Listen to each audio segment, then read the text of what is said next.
খালি বাংলাদেশের দিকে তাকালে হবে না, আমাদের আশেপাশে যেসব প্রতিবেশী রাষ্ট্র আছে তাদের দিকে তাকাতে হবে। তারা কি কি মেজার নিয়েছে? শ্রীলঙ্কা, ইন্ডিয়া, নেপাল, কি বলে, এমনকি থাইল্যান্ড, প্রত্যেকেই মেজার নিয়েছে, প্রত্যেকেই এর দাম বাড়িয়ে দিয়েছে। তারপরে তারা মেজার নিয়েছে। সেইখান থেকে আমরা তেলের দাম বাড়াই নেই, আমরা সরবরাহ কমাই নেই, আমরা সরবরাহ করে যাচ্ছি। তারপরে পেট্রোল পাম্পের সামনে দীর্ঘ লাইন। তো ভাবছি এখানে প্রত্যেকেই কোঅপারেট করতে হবে। আমিও মানে জনগণের কাছে এবং যারা নাকি গাড়ি চালায় তাদের কাছে আমার একটা আহ্বান থাকবে যে আপনারা প্রয়োজনের বেশি তেল নিয়েন না। আমরা তেল সরবরাহ করছি এবং সরবরাহ করে যাব, আমরা যতক্ষণ পারবো আমরা চেষ্টা করে যাব। আমরা সেইখানে গত বছর থেকে কিন্তু এই বছর আমরা 25% বেশি তেল সরবরাহ করছি।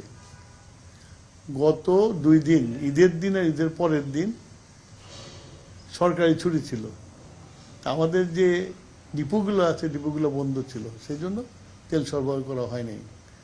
আজকে সকাল থেকে আবার ডিপোগুলো চালু হয়ে গেছে, তেল আসছে, তেল পাবে, পেট্রোল পাম্পে তেল পাবে। এগুলো নিয়ে মানে এই লাইন দেওয়ার প্রয়োজন আছে বলে মনে করি না। আমি সরকারের পক্ষ থেকে জনগণের কাছে আহ্বান জানাবো যে আপনারা প্যানিক হবেন না এবং আপনার প্রয়োজনের বেশি তেল ক্রয় করেন না।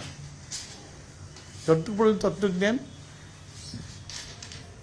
আশা করি আমাদের তেলের সরবরাহ সবসময় থাকবে, সবসময় পাবে।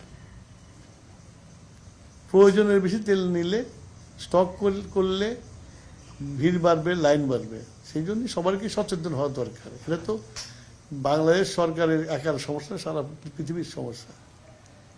এটা আমার আহ্বান থাকলো জনগণের কাছে যে আপনারা প্যানিক হবেন না, আতঙ্কিত হবেন না। তেল আছে, আমরা তেল দিয়ে যাচ্ছি, আপনাদের প্রয়োজনের বেশি তেল নেবেন না।